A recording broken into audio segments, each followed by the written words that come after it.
From Bloomington Fine Art Supply, this is Art in Common, your 5 to 10 minute shopcast offering a little sample of arts and culture from the Bloomington community.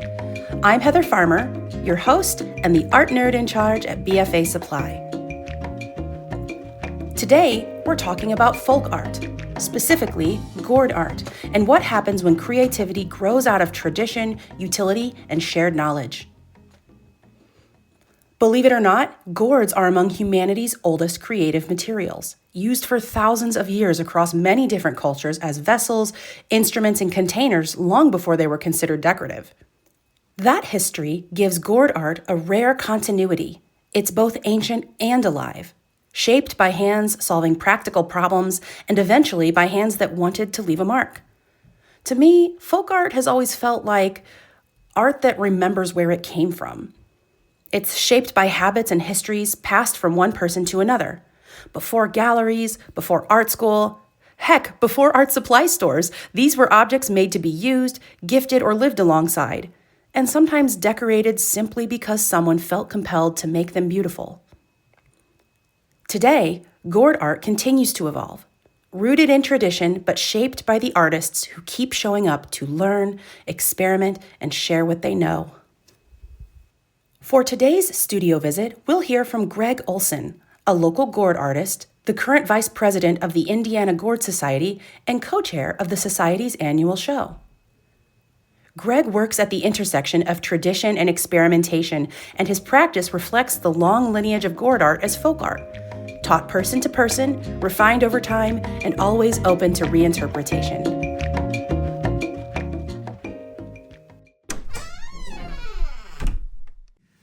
Greg, thank you so much for taking time to sit down today and unpack the wild world of gourd art. My pleasure to be here. We have had such an incredible experience being at Bloomington Fine Art Supply since our very inception, a year and maybe a half ago. Gosh, has it been that long? Right, shortly after you opened, yes. Wow. We've enjoyed it. Well, it's been a ton of fun to host your group, and I'm so excited to get your take on a few things today specific to this art form. Love to talk about it. So first of all, gourd art has deep historical roots across cultures. When did you first encounter gourd art? My father-in-law was an avid gardener in Newcastle, Indiana. He was so proud of his garden, and one of the things that he grew almost every year was these huge gourds, hard-shell gourds, and he loved the bluebirds in the area, so he would build bluebird nests out of these hard-shell gourds and then attach them to the top of the wooden posts around the fields up and down his road there in Newcastle. And that's how I first ever heard about hard-shelled gourds and what you could do with them. Oh, that's really cool. What a neat memory to have. Is that what drew you in to want to begin to experiment with gourd art yourself? Sort of. I started out just learning to garden myself once we got established and had some, land, and I started a garden for the family. So then when I got close to retirement, I wanted to do something more in the art arena. So that's where I started studying, because I'd heard about them and I'd seen them at state fairs and things like that we had attended, various art shows and things like that. And so I started to take an interest in first I started with wood burning. And then that led to alcohol inks, which led to acrylic paints, which led to carving and cutting them up and combining them together to create creatures. And it just goes on and on. There's so many things. It's such an incredible canvas for any kind of art that you can possibly think of. That's really, really cool. And speaking of what a diverse body of materials that it can serve as a substrate for. Gourds are not a blank canvas in the traditional sense. They have shape, texture, they are a living history of their cultivation. So how do you approach working with the gourd rather than against it? So there are certain shapes of gourds that people grow, certain varieties. There's the species of Lagenaria, which is all hard shell gourds, versus the decorative gourds that are oranges and dark greens and even pinks that people use it, for Thanksgiving time and that sort. But then the hard shell gourds come in these predefined shapes, like the Mexican bottle gourd or the long neck gourd, that neck on that gourd can extend up over 7 feet. 7 feet? Yes, just about the size of, maybe less than the size of your fist, 7 feet long with a bulb at the end of it. Wow. And people bend them, they manipulate them in sometimes like Gordian knots kind of ways. So you're right, the canvas has so much depth to it before you even start the first application to whatever you're going to be doing to that gourd. We look at a gourd that we have, something it's either we've grown it or we've purchased it at a gourd show or a swap or something. And I've sat with a gourd for months and months just looking at it. What's it telling me that it wants to be? And it's amazing the things that will come out that I never thought of when I first picked that gourd up and brought it home. So there's a lot of excitement and even anticipation when you're cultivating a gourd as an to serve as an art surface. What excites you about where gourd art as an art form is headed right now? Well, we're kind of at a renaissance, if you will, of gourd art, because it used to be huge back in the 70s and 80s. Here in Indiana, the Indiana Gourd Society was formed in 1991. That's one of the later ones. North and South Carolina have huge track records of these big expositions of gourd art. And so what we have done is tried to, with any kind of artistic phase like that, there tends to be like generational, and that generation has kind of slowly started to die out here in the last 10 years. Oh. And COVID particularly had a hard impact on the Indiana Gourd Society. So we're just picking up a lot of new people right now who are getting excited about the idea of expressing themselves through something that's really kind of unique. Well, that's wonderful to hear that the art form itself is thriving again and is on a growth trajectory. So speaking of the Indiana Gourd Society, the group's annual 2-day show is coming up October 17th and 18th in Greenfield. Can you tell me about that? We're so excited about it. We have the Sarah Burke 4-H building, which is right in the center of the fairgrounds. And then we have all of the grounds around it for outside vendors that'll be selling raw gourds. Some people bring their travel trailers right to the yard. Then we'll also have gourd vendors inside, as well as the competition and the demonstrations. What can someone expect if they're attending for the first time? Any guidance? For a newcomer coming to a gourd show for the first time, just come in and start looking around. People will approach you and say, "Oh, do you do gourds? Have you ever grown gourds?" Maybe they've grown them but haven't done anything, particularly with them. Birdhouses. Most people have some association with the Martin houses that you see hanging from poles in rural areas. Yes.